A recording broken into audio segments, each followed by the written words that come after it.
Thank you again, everyone, for joining. I'm really excited to be here with Dustin and Phillip and everyone who's calling in to share about our topic today, cut out the noise, issue grouping, and alerting best practices.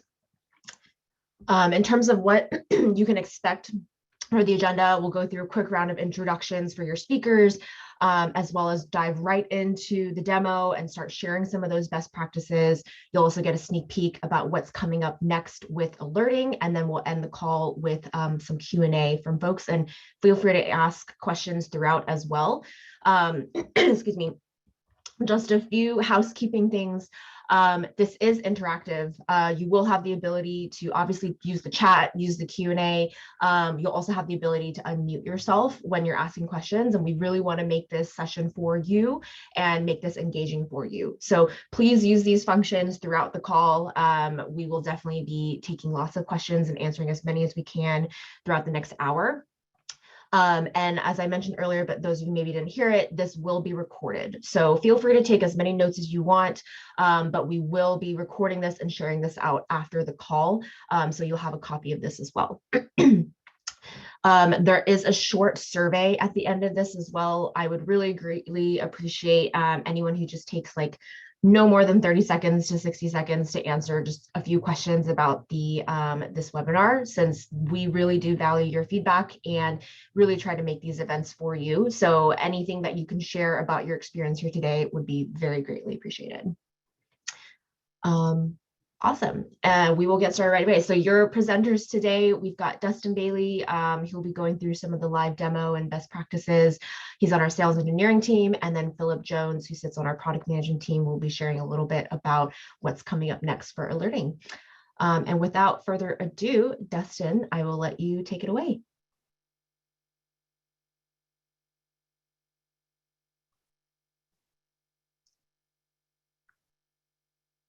Sorry, was on mute for a second. Thank you, Dorothy.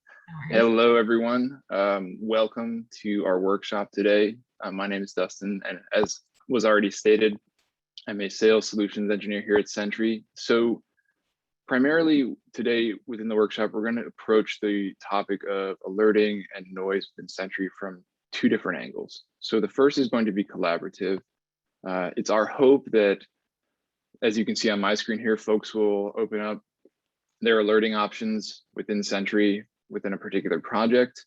And as we go through the various Sentry data types and options for alerting, you can reevaluate your current alerting strategy as we introduce and actually create in real time concepts that we feel at Sentry are valuable and that we have seen our customers implementing. So really the goal here is to build a baseline for visibility within the Sentry project. And really that's going to be the focus within the first portion of the workshop today.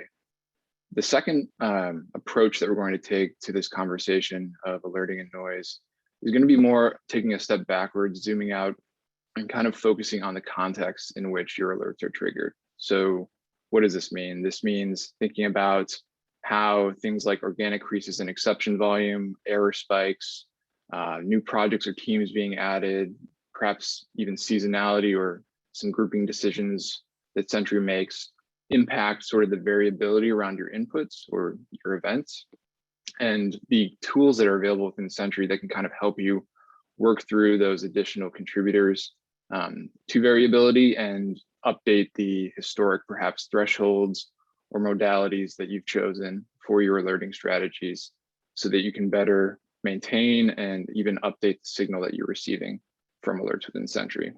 So that's kind of the frame. I'd say best describes what we're going to do today, but I think before we get into those details, we'll just start generally building our approach, thinking about inputs and outputs. So within Sentry, you've set up the SDK, exceptions occur. These exceptions get sent over to Sentry where they're grouped into unique issues. So these issues are one component that's fundamental to understanding the state of your production code, but also these issues are our first step that Sentry takes to reduce noise within your data set. And we'll talk about grouping a little bit into the future, but for now, we can understand our inputs as such. Now, if your events are your inputs, you can think of alerts as your configurable outputs that signal you in real time to issues that are directly impacting your end users. And now is when hopefully everyone has kind of opened up their Sentry and can start to introduce concepts that we've found and seen be helpful for sort of building this baseline of visibility. So I'm going to go into the alert creating wizard here. And in case anyone hasn't seen this, there's generally two distinctions I like to make in this section of the product. And the first is issue alerts, which we're going to focus on for now. And then we'll get into the metric alerting portion of this as we build out and add more dimensions to our alerting strategy. But for now, we're going to focus on issue alerts. So the first concept that I wanted to introduce is this idea of capturing high impact and critical alerts for your team as we're building out this baseline for visibility. So if you've never set up an alert rule before, we're going to do this for the first time for some folks. Maybe everyone else has seen this, but I'll move through these sections fairly quickly. And of course, you can always ask questions as we're going along. So I'm going to assign my team to being responsible for just the maintenance of this alert, so to speak. And we'll just title this as critical issues or critical issue for now. So you can set conditions within this issue alert, and we're going to be focused on two specifically for capturing issues that we deem critical. So for now, we're going to look at the number of events in an issue. So again, events come in from the SDK and they're grouped into these unique issues, which we're leveraging right now. And we're going to select, at least for now, some numbers that may seem arbitrary because they are. The number of events in an issue is more than 50 in 15 minutes. And we're going to focus on another one. Sentry also, many SDKs, depending on which flags you've configured, also collect information that allows us to assess impact based on end users. So in this case, we're going to look at users affected by the issue, and we're just going to specify 20 for this and say in 15 minutes. Okay, so that's it. We've set up a condition that essentially captures what we're thinking as a critical or high impact issue based on the number of events associated with an issue and the number of end users impacted. Now, what can we do as far as making this actionable? What modality should we choose here? That all depends on your current alerting strategy, which hopefully you're thinking about now. But what we encourage at Sentry is if it's available, if it's part of your strategy, to lean on the integration platform for maximizing actionability as you're going through your alerting strategy. So in this case, we're going to lean on Slack notification for a particular workspace. And we're going to send this to a critical channel that we have in this Slack workspace. And just to keep things, fairly straightforward for now, this is it. So now when an issue comes in and breaches these thresholds, our team is going to be alerted directly based on, again, number of users impacted and the frequency of events that comprise this issue within a set time frame. All that's required at this point is just saving. And now we've added this rule and we've sort of started to create that baseline for visibility. I want to take a quick second just to talk about those thresholds that were set. I understand that the numbers I chose, and folks may have questions about how to choose, the best numbers for alerts or setting those thresholds within an issue alert. And we usually like to encourage being iterative about this. And I believe Phillip is going to have some more on how we're thinking product-wise about improving or enhancing your ability to make these decisions. But I do want to point out that there is a tool in Sentry called Discover that can kind of help you start to explore maybe historic data to think more about those thresholds. So within the particular project that we're trying to establish this baseline in, we can kind of check out some historic data and get a sense. And I'm going through these quicker now, but we're going to be going through Discover later when we zoom out to the larger scope in which our alerts trigger to try to understand our data better. But for now, you can use issues that we were just looking at before, and you can look at the counts yourself of unique users impacted by them and just generally the events comprising the issue and apply this over time. And you can even show both of these within the visualization. So if we were to sort these based on our maybe highest volume issues or most critical, we can start to maybe profile a couple of our top issues and get a sense for what this looked like or what these characteristics looked like when the issues first surfaced, if that data is available. So we could look into one of these and perhaps zoom our time frame out and then get a sense as to what the count was, at the near the start of this issue and how many unique users it impacted and perhaps continue to impact over a particular time frame. So just wanted to highlight that quickly as one available option within a product where you can learn from your historic data when you're thinking and reevaluating alerting strategies, particularly when your data starts to change over time as well, which we'll touch on in the near future. But for now, we're going to jump back into the alerting, and I'll reframe us again. We're building a baseline for visibility. We're assessing Sentry data types, and hopefully folks are reviewing their current alerting strategies. But let's jump in. We'll stick with issue alerts still, but we want to introduce another concept that folks have found valuable, and that is regression tracking for issues. So we mentioned that Sentry groups things into unique issues, well, not things, but events into unique issues. And there's also states associated with these issues. So issues can be resolved, they can be unresolved, they can be ignored. And a concept that folks have found valuable is that Sentry helps you track regressions and you can set up issue alerts based on these regressions. So again, we're going to go through a couple of the same steps, but this time we're interested in triggering on issue states. So in this case, we're looking at issue states changing from resolved to unresolved. So hopefully when you're going through your triaging process in Sentry, you're utilizing the resolved button that is available on your issues. And we could peek at that for a second if folks want, but this is what's going to help Sentry, in addition to setting releases in the SDK, track regressions for you and your team. And again, we've triggered our when condition. Now we're kind of reflecting on, okay, how do we add either a layer of actionability here or more utility? And again, we're going to lean back onto the integrations platform to do this. And what I'm going to do is utilize actually our integration with Jira. And now we can sort of configure some boilerplate for automatically creating Jira tickets upon regressions. So, there's a number of fields here that you can configure project-wise. I'm just going to specify myself as the reporter in this case for the sake of this issue and apply the changes here.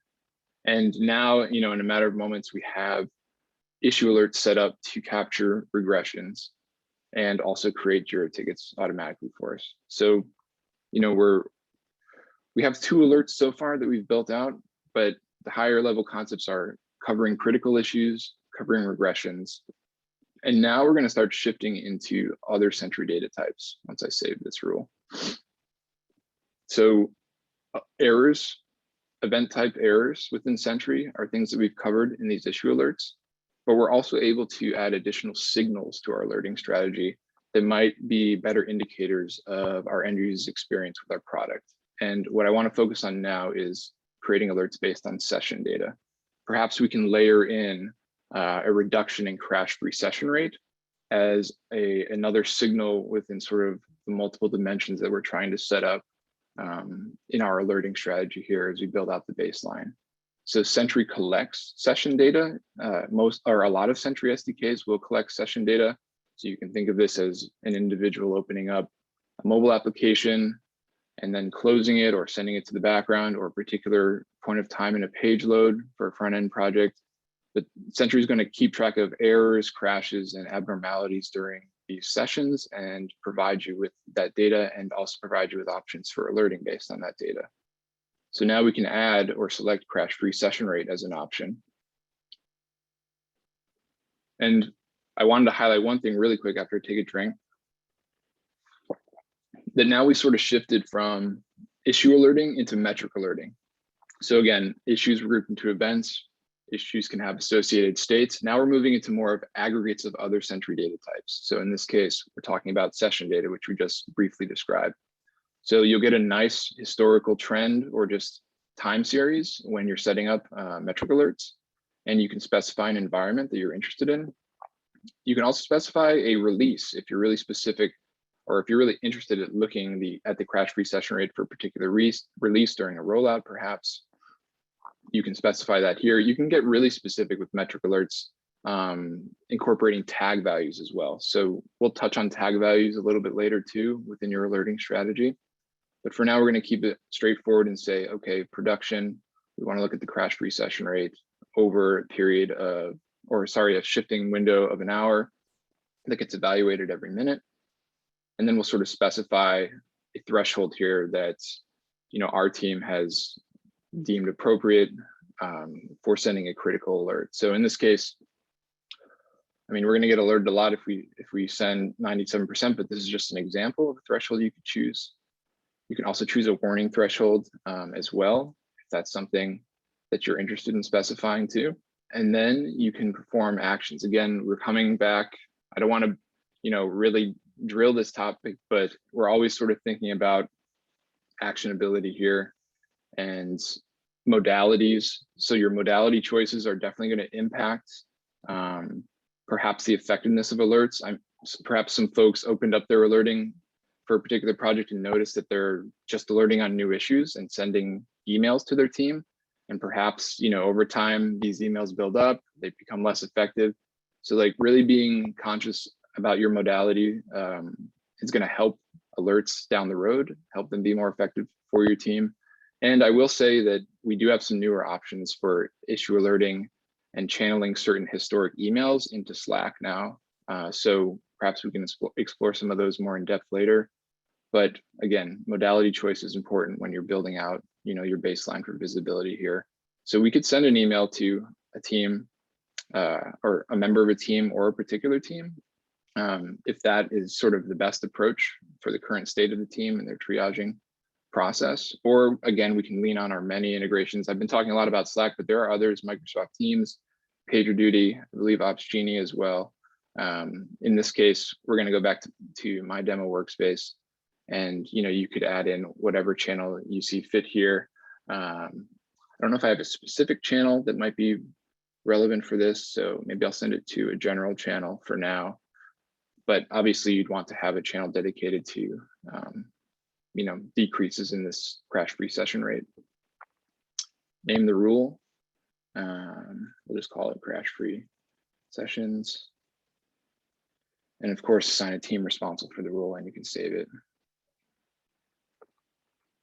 Okay, so now we've layered in sessions as an additional dimension to our alerting strategy, and we've leveraged issues and sort of Sentry errors that are being grouped into those issues. But I think an additional, we know that at Sentry, at least, that a broken app or experience isn't just attributable to errors within the code base, that performance can also be a reason for a bad user experience with your product.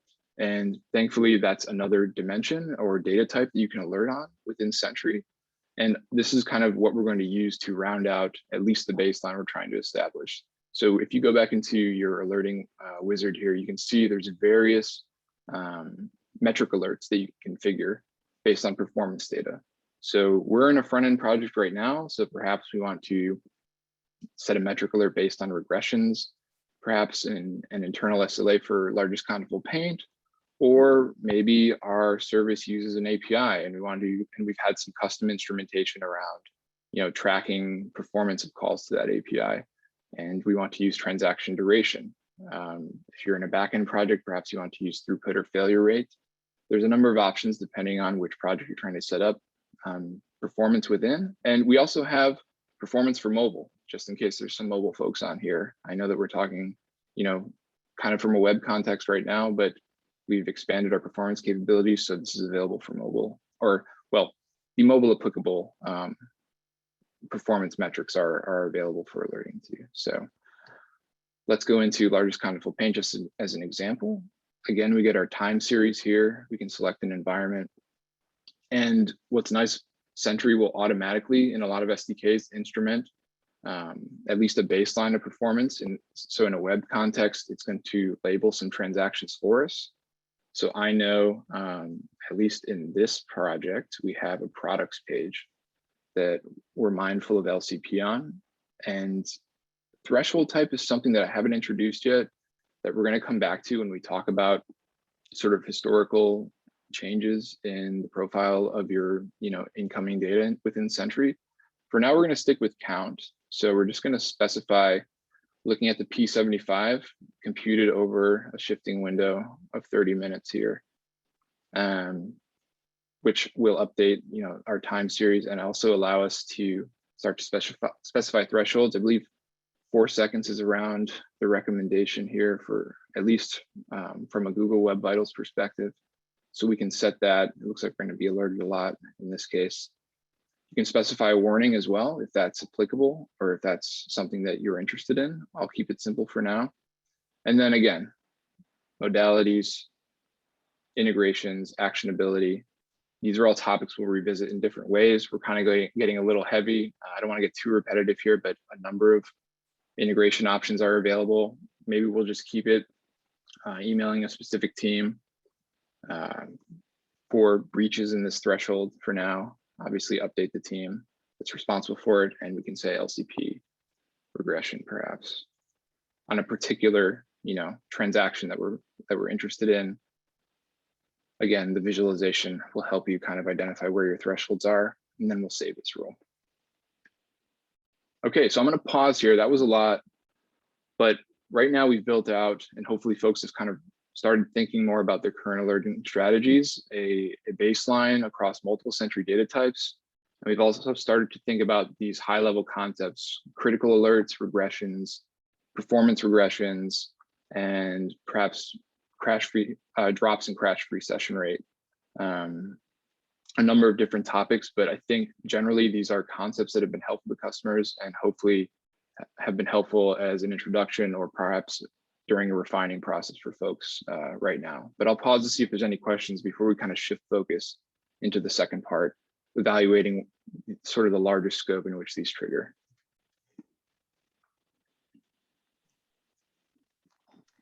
There is a question, Dustin, that I will ask from Yuval, asking, can I be able to be alerted on every issue, let's say maybe filtered by a string in a message? Alerted on every issue filtered by a string in a message. String in a message. Yeah, I can jump in here as well. Sure. So the answer to that is yes. For issue alerts, there are, we have different both conditions and filters. And actually, yeah, Dustin, you could even go open up the issue alert right now. And if you see the filter, you can select the one that says, the event's attribute or the event's tag either matches a value. And from there, you can either say like, oh, if the message contains, or if you have a specific tag, whatever you decide to set, you can, kind of do all these operations and, filter down your issue alerts to, only get those specific issues that match those filters. Yeah, that's a good question as well, because it does introduce, as Philip mentioned, the concept of tags, and we're going to revisit tags when we talk about ownership and using ownership as a way to sort of refine your alerting strategy within Sentry as well in a few moments. Yeah, but that's a good question. Thanks, Philip.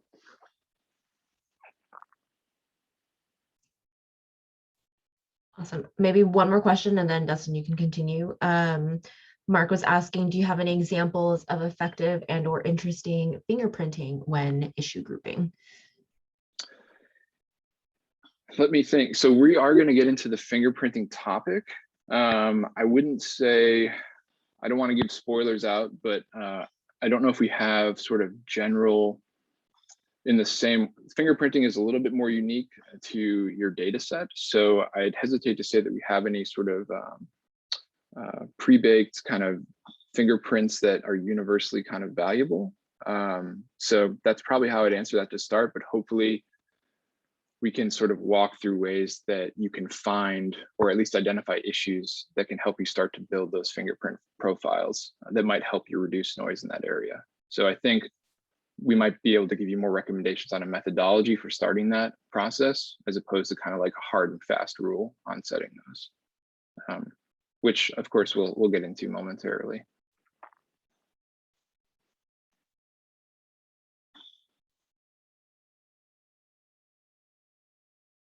Right. Go ahead, Dustin. I'll let you continue. Great. Yeah, Okay. I had some more questions at the end. Sure. So we gave the quick recap. We built out a baseline for visibility. We talked about high-level concepts. What we haven't touched on yet is the larger context in which these alerts are triggered. We started talking about inputs and outputs, and we're going to continue to think in that sense. And we highlighted a few scenarios perhaps that can add variability to our inputs, our event data, unintended or unexpected spikes in errors, organic growth in volume, new people, new projects, grouping decisions, perhaps even seasonality. All these things can impact those inputs. And what I want to do now is highlight some tools within Sentry that can help us as we're reassessing sort of historic thresholds that we've set, historic modalities that we've chosen, and trying to sort of find or refine even the signal that at least the signal where we started. And obviously your products change and your alerting experience is going to change as well. And now we want to start, at least in Discover, as a way to kind of introduce ways of learning from your data. So most of the time you spend in Sentry ideally is going to be in and out. You're coming in to solve an issue, you're triaging it, resolving it, leaving Sentry. But we also have many helpful components that also don't take a long time to investigate. And Discover is a tool that kind of helps you conduct these quick investigations, at least within an alerting context for our discussion today. So let's jump into Discover just to introduce it as a tool that can help us learn from our historical event data. So in this case, if you've never heard of the tool before, it's a querying tool. A lot of metadata comes in on event payloads. And this tool is what allows you to kind of search across that event metadata, describing your own types of queries, and even gaining insights and sort of using these to create alerts yourself, or even dashboards, which is another feature for sort of preserving or allowing teams to reflect on certain data sets periodically over time. But for now, I'm going to introduce a straightforward query that's fairly fast to execute and set up that might help you grab some low-hanging fruit when it comes to noisy issues that could be impacting your alert or the signal of your current alerting strategy. I'm going to actually stick across all projects for now. Let me just query all projects. And we're going to look across the last 14 days at our top issues. So again, we're going to stick with issues. This is something that we've been looking at. And we're going to just count across them. So once you set up a visualization, I usually like to look at top daily.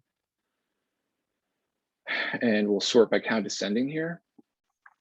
So right off the bat, Sentry is going to give you, at least within this visualization, an idea of which issues have persisted the longest. Perhaps these issues were originally ignored and they switched state to unresolved. Perhaps they got lost in the fray of higher priority issues. But this is a good way to see and evaluate your noisiest issues right off the bat to either add more event metadata to the query or just explore deeper within a project to see if any of these issues are great candidates, say, for filtering. So filtering is kind of a first line action that you can take right out of this Discover query. So if we wanted to, for instance, look at our noisiest issues in a particular project, we can always add that project to the filter. And now we're looking at our noisiest issues within this. This is a front end project. We're looking at our noisiest issues in the front end project, and we can continue to add layers of metadata here to better understand perhaps the value of these issues to our team. So should these be triaged to be taken care of immediately? Are these issues that we just don't care to see in Sentry anymore? That's more of the side of the conversation for taking a quick, almost hygiene approach to your historical data. And in this case, you have options. If you want to explore more of the metadata within a particular issue, you can always click on one of these issue descriptions and use that metadata to make filtering decisions. So when I say filtering decisions, you have options both on the client side and within your project to make sure that these events no longer impact or they no longer introduce unneeded variability into your inputs. And the downstream effect being perhaps issue alerts firing too often, or in the grouping case, which we're about to get into, not being consolidated into a single signal. But just quickly to show, there are options within a project for filtering based on release or error message right off the bat. And every SDK should have a before send callback in which you can explore parts of the event payload and also filter based on those as well. I'm happy to show docs on that if folks are interested, but filtering options will vary from SDK to SDK, but you should always have a callback that you can at least do some baseline filtering within as well. But that's it. That was a quick Discover query that you can really, doesn't take a lot of time to look for low-hanging fruit that might be throwing off your alerting signal. Or even still, you might be able to not necessarily look at your top issues, but even compare volumes to a previous period. So you notice that we set those event thresholds in our issue alert. We could have also sent a more generic or set a more generic alert based on count alone of issues, and we can show that in a second. But Discover can let you compare sort of previous periods. So like, let's compare the last 14 days of data, or the previous 14 days of data with the period before that of the same length, and start to examine whether or not, in fact, we're seeing increases in exception volume. Because if we are, perhaps we want to change those historic thresholds. So you can ask Discover to show you a previous period. You might also notice this data looks fairly constant because this is mostly simulated for this project, but you might notice more peaks and valleys or patterns that can also help you adapt your current alerting strategy. So if we were to go back into alerts, and I wonder if I have, let's see, well, I'll just show within the wizard, we can create another alert. So for instance, if we created one based on number of errors, a metric alert, and historically we had this set to count for a production environment, perhaps we saw something in Discover that alerted us to a trend or a change in the pattern of our historical data, or just we noticed that there's high volatility in the peaks and valleys of our data usage, or it varies by month or weekends. There's ways that you can adapt your alerting strategy to use percentage-based changes instead of just absolute counts. So these might provide you with more of a signal, say, if you do have an organic increase in error volume that can adapt, that you can sort of say, hey, we only want to be alerted for 20% increases in this case. Whereas if you were to set a count-based alert, depending on how your project changes or how your event volume changes, this might send you less of a signal or not send you a signal when you want to see one. So Sentry has started to add some of these capabilities to alerting that can allow you to account for these types of variances as you're exploring it within Discover. Okay, so we've looked at our noisiest issues as sort of a first level of learning about how our data might be impacting our alerting strategy. There's one other thing that I want to introduce that Sentry can also help us out with. And for now, we're going to go across projects, and we're actually going to look at the count of unique issues that Sentry is creating. In this case, we're going to type in issue, it can help us get there quicker. And we're going to look at the count of unique issues compared to the absolute count of events that are coming into the project. So we're going to see how many unique groups Sentry is forming relative to the absolute volume. And perhaps to make this a little bit more clear, we can add an equation in Discover just to look at what this proportion, or to have a better sort of metric for this proportion in this case. So now we're going to sort by our highest volume projects. Let's look at the last 14 days, perhaps, across all our projects. Now we can do this quick scan of this column here to see if there's anything that kind of stands out. And what I'm seeing here, at least when we're looking at proportion of unique issues to the total number of issues, or sorry, events flowing into a project, we can see at least the project we've been focusing on mostly today. Might be a coincidence, might not be, but this can give us a general indication as to maybe there's a little bit more noise in this project from a grouping or from the perspective of Sentry making grouping decisions than others. And this may be a good candidate for evaluating noise that is coming from grouping decisions. Now, I will say that this isn't a guarantee. Obviously, this sort of relative, evaluation can just be more of a signal of the inherent nature of a project. Perhaps it does produce more issues based on something that isn't necessarily related to Sentry, perhaps not grouping as you'd want it to, but nevertheless, it's a crumb that we can follow and a good starting point perhaps for evaluating how Sentry's grouping decisions may or may not be impacting your alerting strategy. So what we're going to do is actually focus in on this project, and we're going to return to the query that you're all familiar with now, and that's the top issue query in this case. Let's go to issue and count alone. Maybe we'll add title in just to save us some time.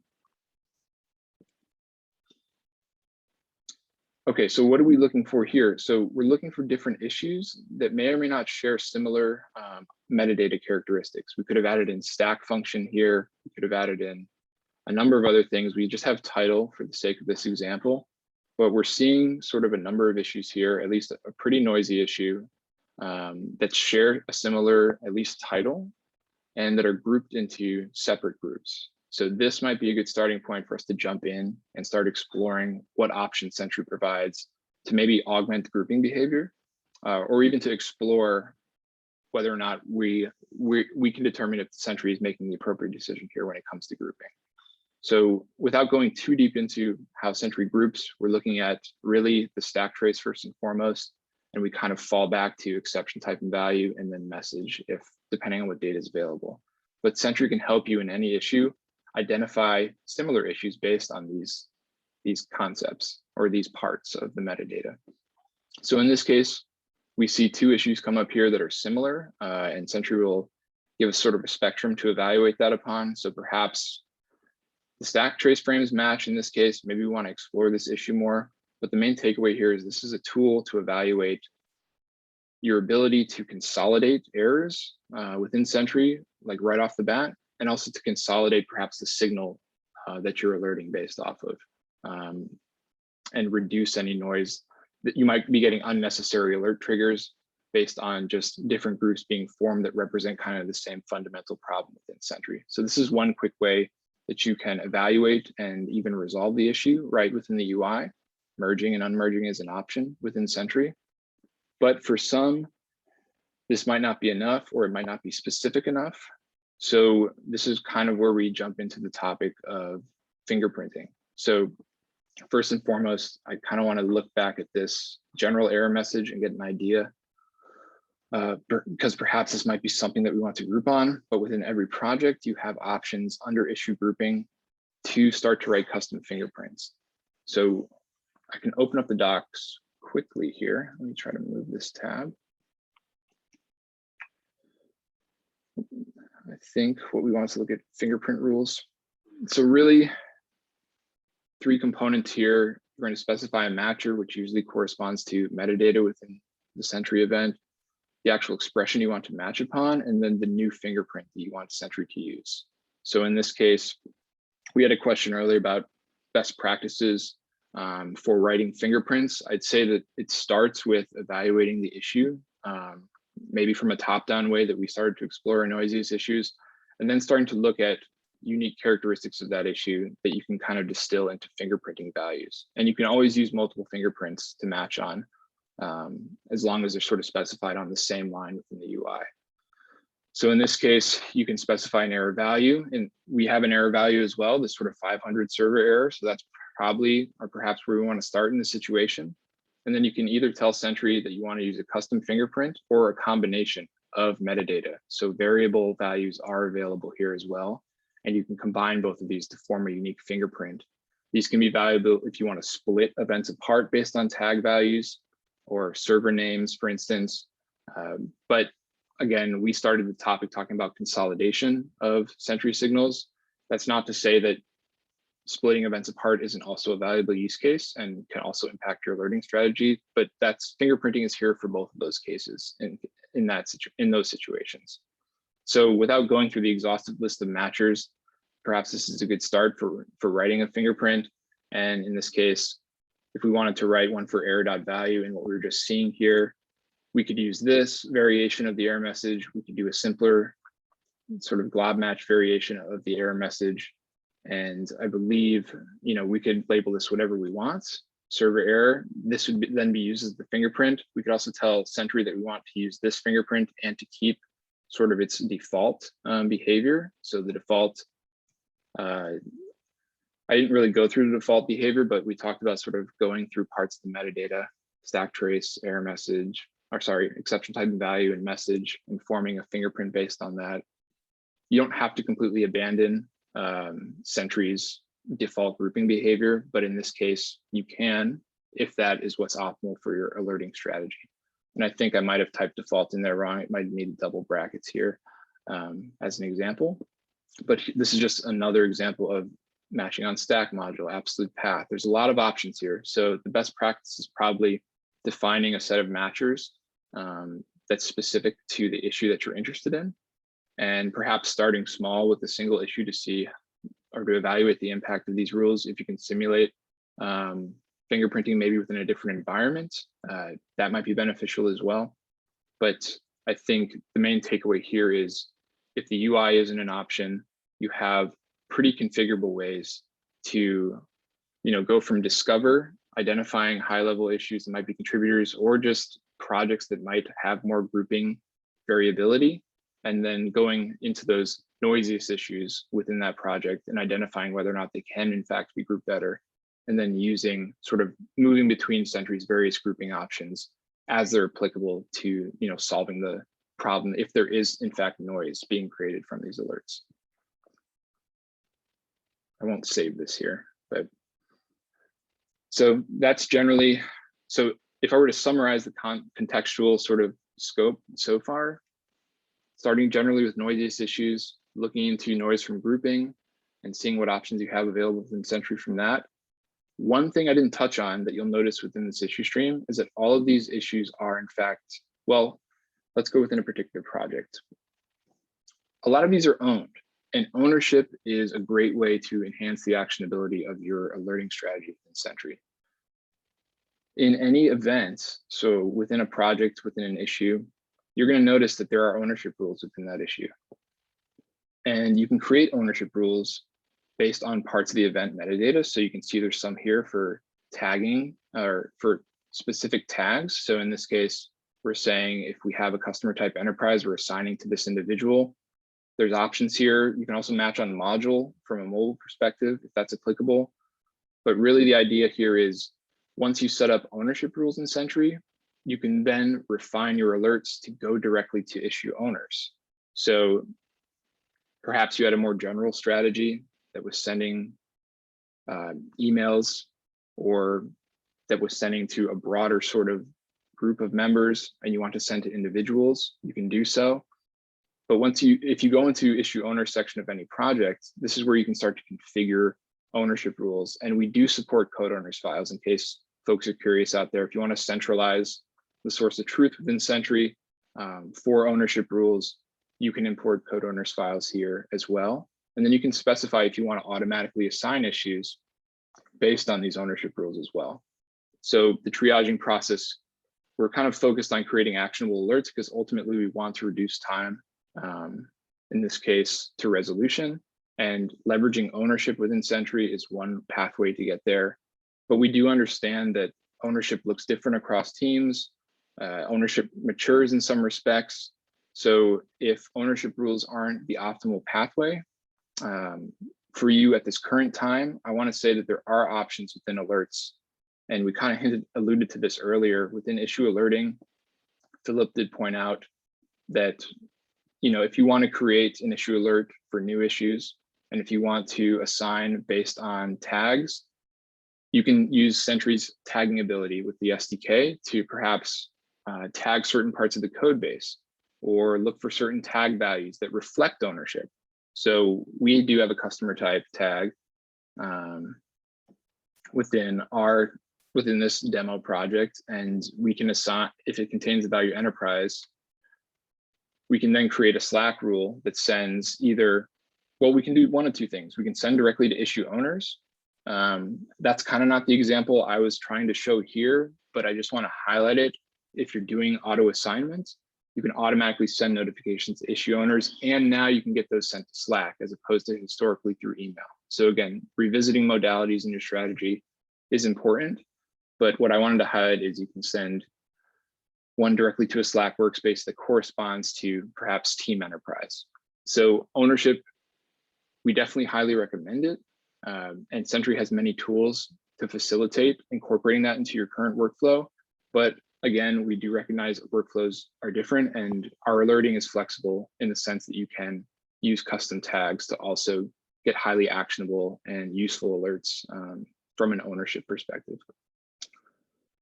We tried to cover a lot in a short amount of time, and I want to make sure Phillip has time and we have time to address questions. So I'm going to stop here. We've kind of taken the full journey from building up an alerting strategy, or at least a baseline for visibility, and starting to assess or give general recommendations for assessing larger scope in which alerts trigger.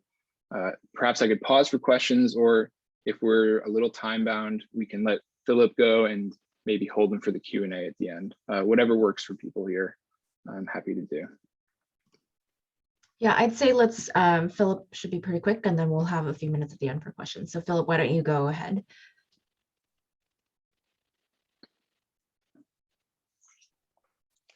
Sounds good. So yeah, before we jump into the Q&A, which we'll do in a minute, just want to quickly touch on some of the stuff that, some of the themes that we are currently working on are, we're going to continue to work on in the upcoming year for the issues and alerts portions of Sentry. So we have three kind of general themes up here. So, and some of these probably resonate with the presentation that Dustin was giving. So the first one of them is to increase the sort of percentage of actionable alerts in Sentry. So this is all about, you know, when you get a notification from some alert, we're trying to sort of increase that ratio of good to bad, and kind of reduce alert fatigue, and, you know, ensure that when you're getting notified, it's something that actually needs your attention. And we have a strategy on how we're approaching that this year. The second thing here is to help increase sort of productivity amongst teams by ensuring that we can surface what's relevant to you and also what's impactful to the business. And then we have some Sentry configuration piece here, specifically around automating configuration and creation of alerts and projects. And this will be through things like APIs, multi-project alerts and stuff in the future. And just to kind of touch on one thing that we will the first project here that we'll have available to early adopters this quarter is the issue alert status page. So a lot of what Dustin was touching on is about configuring alerts and setting these, whether they're conditions or filters. We want to first provide more visibility into that. So we're gonna have issue alert status page. It's gonna help you answer questions like, first of all, to validate, which issues are triggering the alerts and when. Also to answer questions like, hey, I have this condition where, I'm getting alerts, say when an issue impacts 200 users over 20 minutes, is that the right alert condition? I'm getting these notifications. Is it coming to the right team or the wrong team? Sort of answering those questions, because maintaining alerts in that maintenance process is an important part of ensuring that you're getting impactful alerts. And we're going to provide visibility and also suggestions to go along with that. And want to learn more, this is just a plug. If you want to be involved in an earlier adopter program, if you want to chat, if you want to have feedback, ensure that we have your workflows and use cases in mind, please reach out. Phillip.jones@sentry.io, just my name there. You can take a screenshot of this slide, whatever. But if you want to be involved, we'd love to talk. And with that, looks like we have about 7 minutes in the Q&A. But I also want to note, we're not going to be able to get through all the questions, of course, but for all the ones we don't get to answer, we will reach out to you all async via email. So apologies if we don't get to your questions first. Awesome. Yeah, we will get through as many as we can. There is one question that I'll ask now. Can we suppress issues or events from specific test accounts? For example, the testing team having their own accounts which can trigger, a set of events. Sure, I can answer, and whoever asked the question, you could feel free to chime in if I'm going the wrong direction. But in terms of suppressing alerts that came from like a test or a staging environment, I think the sort of recommended approach that we'd have today is passing an environment with those events. So if you're able to pass in an environment, say like production environment or staging environment, if you let us know the environment for alerts, you can easily say like, hey, I want to filter out things that are in my development or staging or local environment or whatever. Or you can say, hey, only show me what's in production. But I think that the kind of concept of environments in Sentry is likely where you want to start there. Awesome. Vibensu, if I'm pronouncing your name correctly, I think that was your question. Does that answer what you were looking for? I'll allow you to talk to make sure.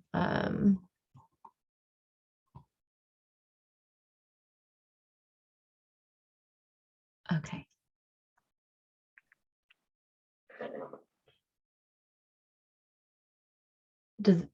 Can you hear us? Does that answer your question, Vibensu? Am I audible? Yeah, we can hear you. Okay, so actually, what I wanted to know that there is, you can say, a UAT environment, and that the testing team is doing something, and they might have triggered something of like a chain of events. So if we can specifically suppress from those accounts, that was my question actually, specifically from particular accounts only. I see. I think so, just to sort of repeat that there. So it's not necessarily the environment, but these are sort of certain accounts or, organizations, your end users that are, that you want to kind of filter out. And the way that you'd want to do that, I believe, is with tags. So if you're able to, if you know the accounts that you want to ignore, you can, look at those tags and filter them out. And you can either do that with alerts, filtering out those things and alerts with the tags. And you could also, if you want to get more visibility and see a breakdown of that, you can kind of do all this sort of splicing and dicing and things and discover and filter out those issues as well.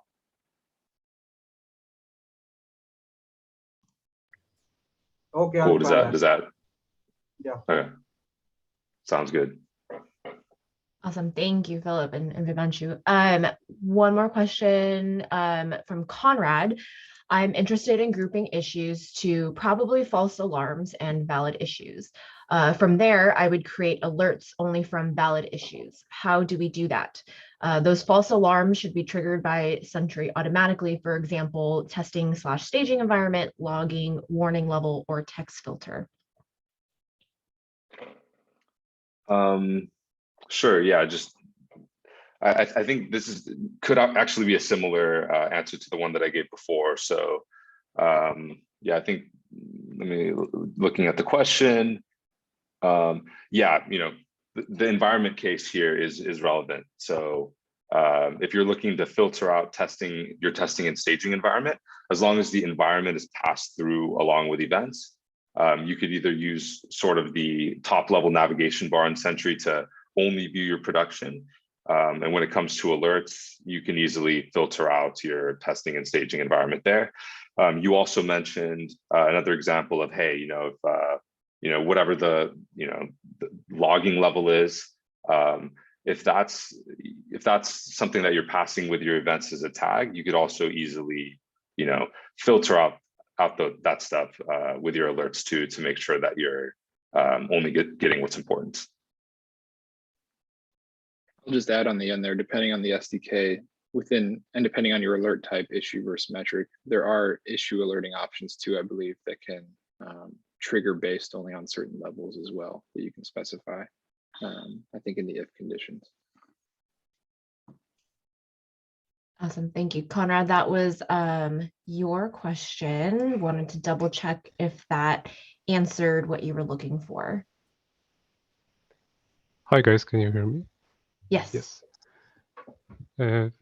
First of all, thanks for answering my question. I guess this pretty much answers the question I asked, but to complete the answer a bit, could you show in practice, how could I combine those different filters? Like, because I can filter by environment or other settings, maybe text filter or basically anything, but how to actually combine those puzzle pieces so that I have this grouping first, and then I can only get those alerts from things that are not the false alarms. Okay, yeah, thanks for that clarity. I think I have some understanding of what you're saying, but I would like to understand a little bit more about, like, you know, the nuances of it before sort of diving into it. Would it be okay if we could follow up, Conrad, via email, and maybe we can jump on a call 15 minutes sometime later, and we can get into the details? Yes, that would be really lovely. Thank you. Okay, we'll do that. Awesome, thank you. I know we have tons of questions, but like Phillip said, we are going to try to get through as many of these after the call, so we'll follow up separately. We are at the top of the hour, so I want to be mindful of everyone's time, but we will definitely try to follow up as much as possible via email with the questions that we didn't get to answer today. I just wanted to thank Dustin and Phillip, as well as everyone, for joining today. We will share the recording of this after the event, probably the next 1 to 2 days. We'll get it quickly out to you as quickly as possible. And just please, for those of you that are still here, if you don't mind just filling out that quick survey at the end that will pop up, that would be really, really awesome for our team to evaluate and just make sure these are continuing to be relevant for you. So without further ado, thank you again for joining, and we'll see you next time. Bye, everyone.